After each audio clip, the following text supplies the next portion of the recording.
नमस्कार। मेष राशि के प्यारे जातक जातिकाओं, आज चर्चा करने वाले हैं मेष राशि पूरे 30 साल बाद शनि की साढ़े साती शुरू होने वाला है। साढ़े साती का पहला चरण शुरू होने वाला है। मेष राशि के ऊपर क्या कुछ प्रभाव और परिणाम रहने वाला है, उस विषय पर चर्चा करेंगे।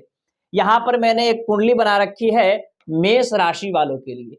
मेष राशि का एक मैंने चंद्र कुंडली बना रखी है। राशि के अनुसार फलादेश करेंगे कैसा रहने वाला है। 30 साल बाद ये जब शनि की साढ़े साती आएगी, 1995 में शनि की साढ़े साती आई थी मेष राशि वालों के ऊपर।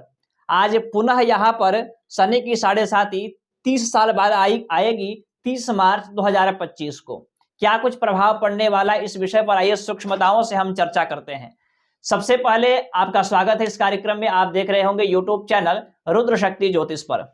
ये जो आप कुंडली देख पा रहे हैं, ये प्रॉपर मेष राशि की लग्न कुंडली, चंद्र कुंडली है। इस पर हम चर्चा करेंगे केवल शनिदेव के बारे में। और शनि क्या है आप जानते हैं, कर्म फलदाता, न्याय के मूर्ति शनिदेव हैं। किए गए कर्मों को ही फल प्रदान करने के लिए शनिदेव ढैया के रूप में कहें या साढ़े साती के रूप में कहें या ग्रहों की दशाओं के रूप में कहें, ये कर्मों के किए गए कर्मों का फल देने ही प्रदान करने आते हैं 7.5 साल के लिए। यहाँ पर 7.5 साल के लिए शनि की साढ़े साती रहेगी। 2.5 वर्ष तक शनि यहाँ पर आपके द्वादश स्थान में रहेंगे, फिर 2.5 वर्ष तक यहाँ पर आपके लग्न पर रहेंगे, पुनः 2.5 वर्ष तक यहाँ पर आपके द्वितीय स्थान में रहेंगे। यानी 7.5 साल की क्रम रहेगा। सबसे पहला क्रम अध्याय प्रारंभ होगा 30 मार्च 2025 को। इसके बारे में समझते हैं 2.5 वर्षों तक शनि का यह क्या प्रभाव रहने वाला है। सबसे पहले यहाँ पर शनि आपके द्वादश स्थान में आएंगे, तो द्वादश स्थान से संबंधित कार्य आपको करने होंगे। यानी कि कर्म फलदाता शनि है, तो कर्म तो आपको करना होगा। शनि को समझना है, शनि जिस स्थान में बैठते हैं उस स्थान के फल में विलंब करते हैं। यानी शनि आपको बहुत विलंब से किसी चीज को देते हैं, लेकिन जब देते हैं तो छप्पर फाड़ करके देते हैं और देते रहते हैं। अब यहाँ पर शनि द्वादश स्थान में आएंगे, और द्वादश स्थान होता है विदेश का, द्वादश स्थान होता है यात्राओं का, धार्मिक स्थलों का होता है और व्यय का होता है। ससुराल पक्ष का भी माना जाता है, द्वादश स्थान से विचार किया जाता है।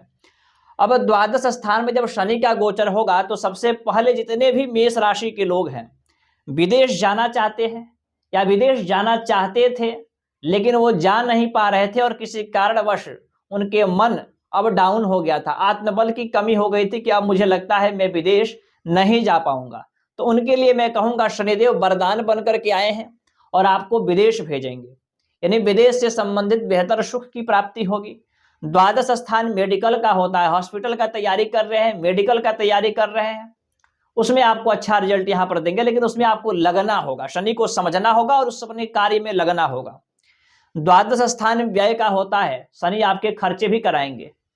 तो खर्चा कहाँ करना है आपको गाड़ी ले सकते हैं, मकान ले सकते हैं, प्रॉपर्टी ले सकते हैं, अच्छे स्थानों पर आपको खर्चा करना है। अब चाहेंगे शनि की साढ़े साती में आप अपने बैंक में जो है करोड़ रुपया रख ले और बचा ले, तो बचने वाला नहीं है। अच्छे जगह खर्च नहीं करेंगे तो बुरे जगह अपने आप खर्च हो जाएगा। तो शनि को समझ करके आपको अच्छे जगह इन्वेस्टमेंट करना है।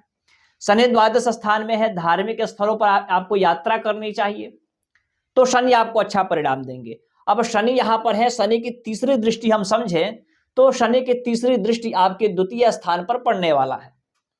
शनि की तीसरी दृष्टि अच्छा नहीं माना जाता, जो कि कुटुंब का है, परिवार का है। पहले ही सतर्क हो जाइए अपने वाणी, यानी कि आपकी वाक कटुता हो सकती है, आपकी वाणी आपके परिवार के लोगों को हो सकता है अच्छा न लगे और बात बात पर गुस्सा हो जाए आप, इस वजह से परिवार में कलह की स्थिति उत्पन्न हो सकती है। तो आपको अपने वाणी पर ध्यान देना है, परिवार में कलह किसी प्रकार से आपके प्रति न हो, इस पर भी आपको ध्यान देना है। धन का होता है तो किसी को कर्जा आपको नहीं देना चाहिए, देते भी है बहुत जांच पड़ताल करके दे और सोच समझ करके आपको कर्जा किसी को देना चाहिए। अब शनि की जो तीसरी के साथ साथ शनि की जो सप्तम दृष्टि है, वे आपके षष्ठम स्थान पर पड़ने वाला है। छठा घर होता है रोग ऋण शत्रुओं का, आपके साथ में षड्यंत्र भी हो सकता है, निश्चित रूप से आपके साथ में षड्यंत्र होने वाला है। तो यहाँ पर आपको षड्यंत्र होगा लेकिन कुछ शत्रु आपके कर नहीं पाएंगे, तो षड्यंत्र से आपको थोड़ा सावधान रहना है। कोई कहता है कि मुझसे कर्ज ले लीजिए या बैंक से आपको लोन पास करा देता है, तो उससे भी आपको सतर्क रहना है। कोई कहे आपको कि इस कार्य में आप इन्वेस्ट करिए, रातों रात या कुछ दिनों में आप करोड़पति बन जाएंगे, उनसे भी आप दूर रहिए। मतलब इन्वेस्टमेंट सोच समझ करके देना है, षड्यंत्र से आपको दूर रहना है। पॉलिटिक्स आपके साथ में हो सकती है शनि की साढ़े साथी के प्रथम चरण में। शनि की दृष्टि यहां पर 1 2 3 4 5 6 7 8 9 10 भाग्य स्थान पर भी शनि की दृष्टि पड़ेगी। भाग्य स्थान पिता का होता है। यहां पर आपको अपने पिता से तालमेल व्यवहार अच्छा करके चलना होगा, क्योंकि ऐसे भी शनि जो है पुत्र है, सूर्य पिता है, तो आपको अपने पिता से अच्छा संबंध बनानी होगी। यहां पर मांगलिक धार्मिक कार्य यहां पर आपको करने होंगे समय समय से।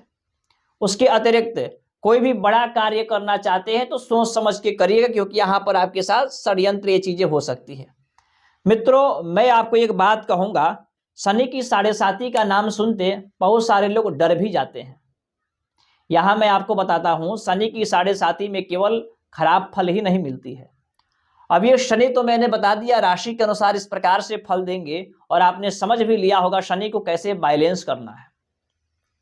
इसके अतिरिक्त आपके जन्म कुंडली में शनि की स्थिति कैसी है ये भी देखना अनिवार्य होता है। आपकी कुंडली में शनि की स्थिति बेहतर है तो साढ़े साती में अच्छा ही परिणाम आपको देने वाले हैं। शनि की स्थिति आपकी कुंडली में खराब है, हो सकता है थोड़ी सी आपकी परेशानी साढ़े साती में हो जाए। यहां पर शनि द्वादश स्थान में बैठ करके आपको पुनः मैं बताया कि अनावश्यक व्यय भी कराएंगे। अब आपको अनावश्यक व्यय करना है कि आवश्यक व्यय करना है? पूर्व में ही मैंने बताया कि आप गाड़ी घोड़ा वाहन मकान अच्छी जगहों पर धन का खर्च कर सकते हैं, क्योंकि आप चाहेंगे धन बचा लेने के तो बचने वाला है नहीं। आप चाहें कि परिवार में कलह हो तो कलह तो निश्चित रूप से होने वाला है। आपको अपने वाणी पर ध्यान देना है, समझ जाना है कि ये शनि का प्रभाव है, मैं नहीं ग्रह मुझे चला रहा है। व्यक्ति सोचता है कि मैं अपने दिमाग से काम कर रहा हूं, वो ग्रह का परिवर्तन होता है और व्यक्ति का स्वभाव एक ग्रह की तरह बदलता है और ग्रह ही सब कुछ कराता है। करते आप है, कराता ग्रह है, और बाद में आपको पछतावा होता है। तो यहाँ पर समझना चाहिए। और अपनी कुंडली का एक विश्लेषण आपको, मेष राशि के जितने भी जातक जातिकाएं हैं, अपने कुंडली का प्रॉपर एक बार विश्लेषण कराना चाहिए कि शनि की स्थिति आपकी कुंडली में कैसी है। धन्यवाद, नमस्कार।